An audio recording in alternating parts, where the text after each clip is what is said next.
Figured I'd give my personal philosophies on life and what I think that this whole thing is. Something of a simulation, but I feel like that word itself is largely inaccurate and has a lot of negative connotations associated with it.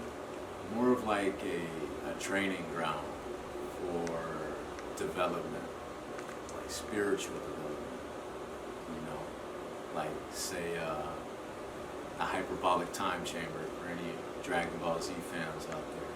You know, it's like we've been compressed, and I feel like we've been divided into individuals, different aspects of a larger whole, with different points of view and perspectives on life that could contribute to the greater perspective of life.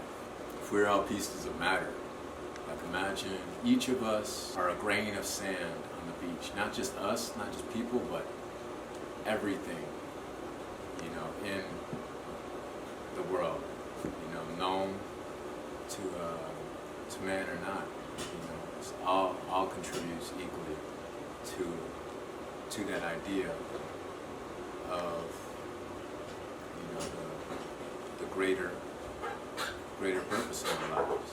And sometimes we're not able to see everything. You know, we're never able to see everything. We can only see what we can see. And varying on our depending on our capabilities, you know, that may be different from person to person, but that doesn't invalidate anybody's experience. You know, it just means you have a unique experience that's unique to you, as opposed to anybody else, right? I feel like we are all things, you know. We're each made of like stardust, right?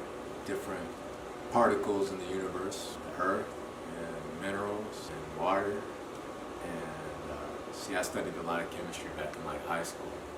Our DNA, our fabric, our physical fabric of our beings have different chemical compositions, you know, which I feel like vary depending on your background, you know, what you're made of, what you're composed of, whether it's qualities or actual like physical substance.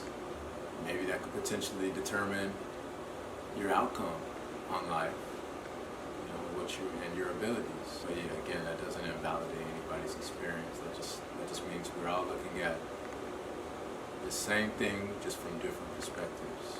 I feel like all things are right, and there isn't a right or wrong, it's a matter of perspective.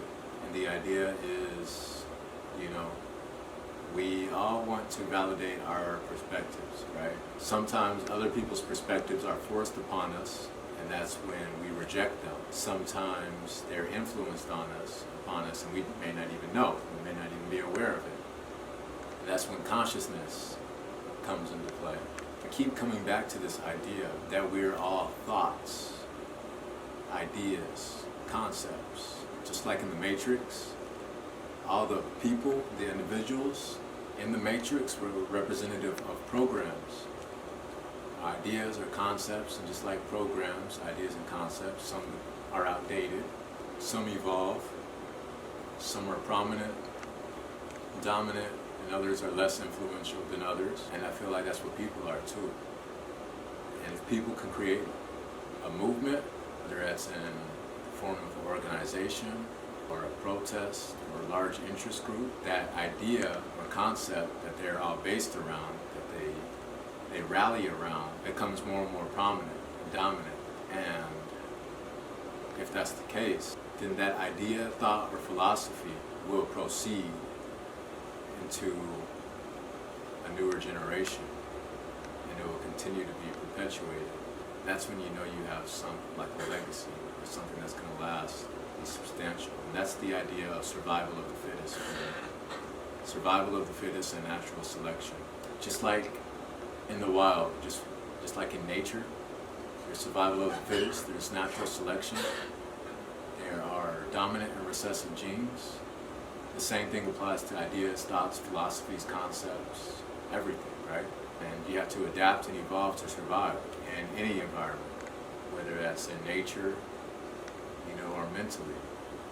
And it's kind of like Inception, because while we may be ideas, concepts, thoughts, ideas, yeah, in one universe, we also create our universe.